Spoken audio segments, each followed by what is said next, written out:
friends. We are the product of the Truth Seeker, who was based in San Diego. Truth Seeker produced John Rappaport, David Icke, Jordan Maxwell, and the Truth Seeker president. She's now gone.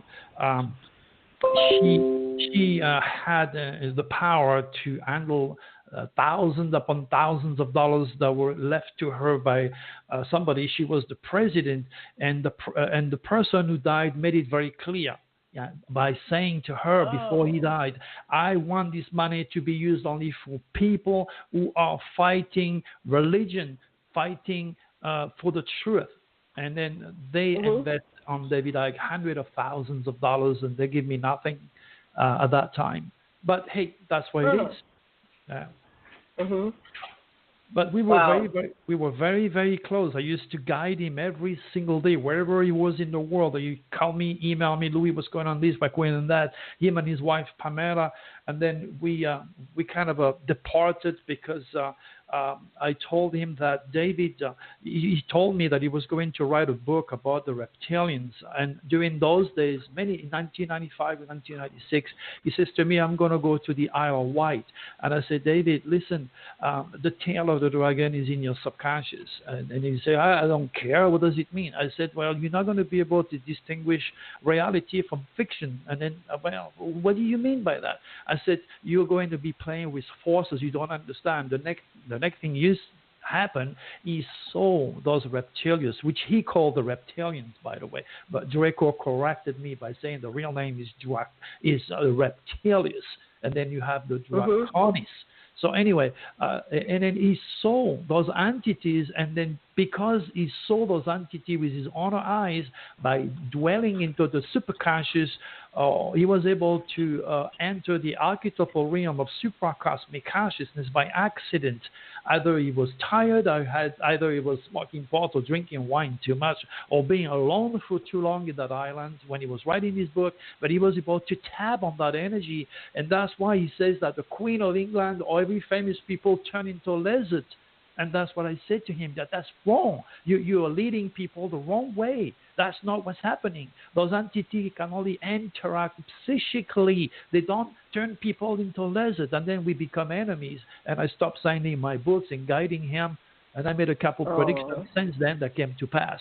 So we were extraordinarily close. In fact, he had a lecture in Sedona. He arrived too late, and I said to him, it's either you sleep with my girlfriend and I in a 2-bedroom hotel, or you stay in the sofa with your wife in the lobby. So he stayed with me in the hotel room in Sedona. I even took him to my own radio show when he was lecturing in Phoenix, and we were still friends. I was still trying to tell him to stop promoting negativity and illusion. I told him there is just a very thin hair between divine information, divine cosmic information, and pure imagination. I said, you tap on the superconscious by accident. What you saw is very real, but it is not. It's all psychical energy, and you need to make the difference and stop working for the reptilians. When I told him he was infected, of course, he didn't like that, and then we became enemies. I mean, he didn't want to talk to me anymore. I didn't talk to him. Let me ask you, I got like 50 million questions on what you just said. I want to slow this down. I call it unpacking it. Let's slow this down and unpack it, because that was a lot of information. And, I work with a lot of people that have had extraterrestrial contact, and, and you have the positive and the negative and everything in between. And as a therapist, a psychotherapist, I help them unravel what happened. And sometimes they realize that a lot of it was their own fears, and they were just projecting into it, and then there was realities and what actually happened. And by the end of it, a lot of people are able to look at things more objectively about what happened, including myself. So I have a lifelong, to this TJ, we have been contacted by extraterrestrials and involved in the secret military, and we touched on that a little bit, and then we were going to do that conference. But let me just ask you, who are these people? Who are those? Dracos, reptilians. Is there a native one that's indigenous to the earth and it goes in and out of the earth? The inner earth people, I've got one of those stories. They've got the ones that come from outer space, but they're also apparently originally there were two major forces, the Dracos and the humanoids. So what's your take on this reality? Well, from what Draco is telling me, again, remember, Draco is an entity that entered my body on June 12, 2012, and you can see the successions of orbs. When I have the proof, you need to have the proof. When somebody tells you, "I have the proof," I deal with UFOs. Well, then you should have a legacy. If you don't have a legacy, or what is at your least proof? My proof is my predictions. My predictions. Oh, your predictions. Okay. And they're unarguable, believe me. And you're going to be witnessing that again when I give you the dates later on. And then most of the proof is the sets of orbs when he entered my body. You need to go to drturi.com, scroll down to a powerful message to the world, and you will see Draco on the far right side of myself, slowly but surely coming into my heart, and then to my third eye, and then coming out of my heart, which is me feeding the world with information. It's very important to use critical thinking when you dwell with a phenomenon that is so refined and so subtle. You need to have your feet firmly planted on the ground, because, as I said earlier, there is just a very thin hair between divine information and pure imagination. Now, there are a lot of people that are dealing with extraterrestrials, and you're one of those.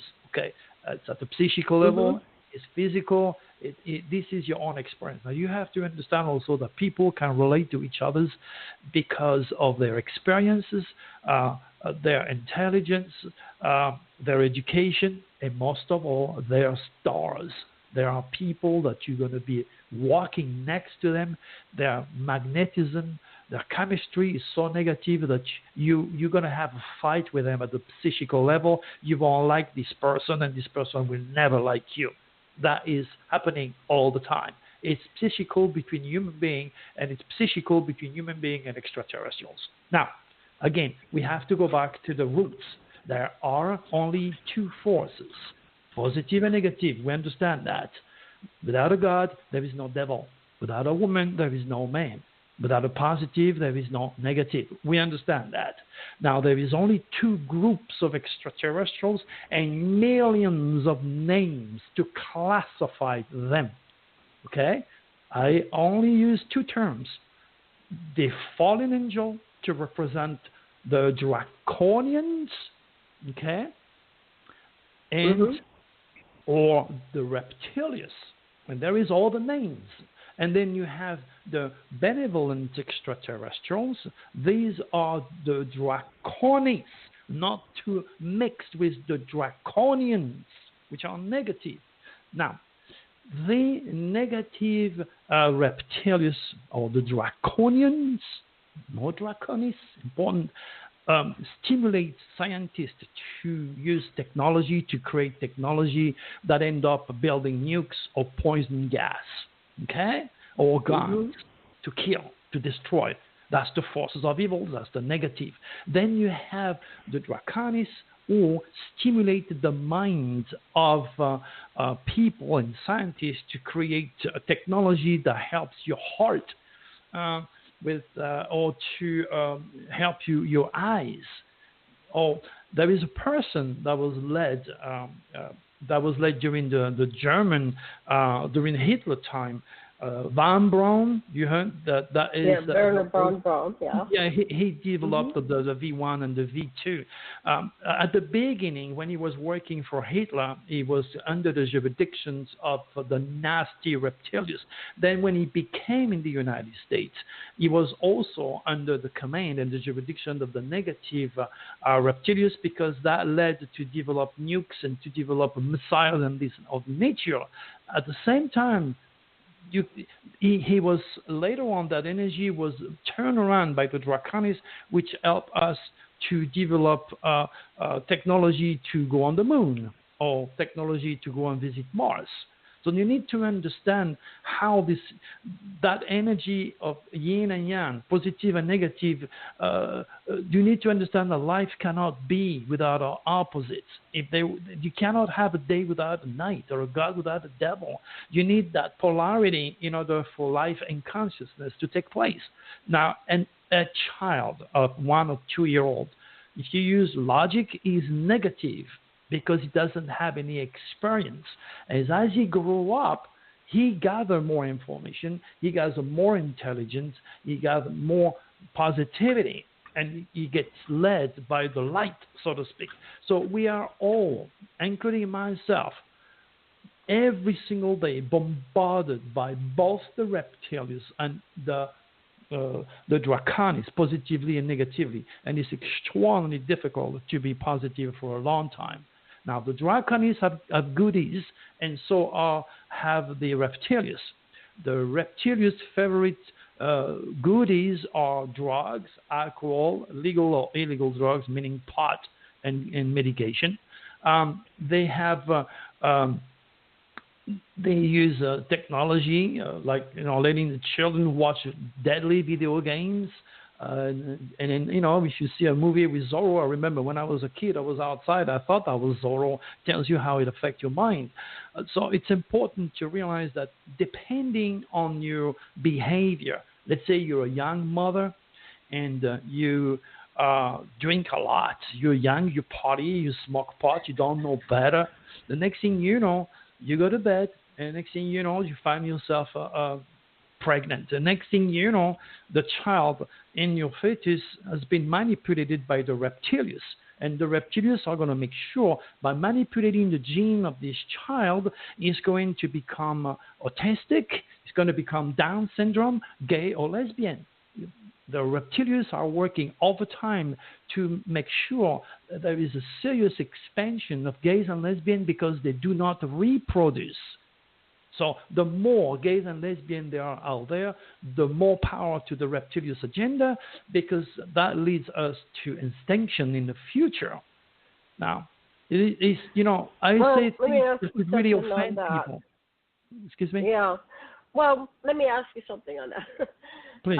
What I noticed, because I'm a relationship counselor, is that now they're kind of separate, because a lot of gay and lesbian people still reproduce. They'll have surrogates or donator sperm or egg, or so they are still fathering and mothering, and even biologically. Exactly. So However, the gene is already. Their orientation might be to have a same-sex partner, but they sometimes it's like they just experiment and they go through things and back and forth, and they might be in reaction to perhaps they were married monogamously and their husband would beat them, so then they have a reaction psychologically and they end up being again, you can from the center, right. You are using the 5 limited human sense by rationalizing, and I understand that. Believe me, I have a lot of friends that are gays and lesbian. I love every one of them. In fact, all my friends also smoke pot, and that is their decision. Remember, I am neutral when I teach metaphysics. What I'm trying to tell you is, even though a gay or lesbian person will reproduce the way you just mentioned, they are already infested. Their genes is already infested. So they cannot literally produce a child like in a normal relationship. It's no good trying to protect or misunderstand me when it comes to your feeling about how I feel about gays and lesbians. Okay? It's not an attack to gays and lesbians.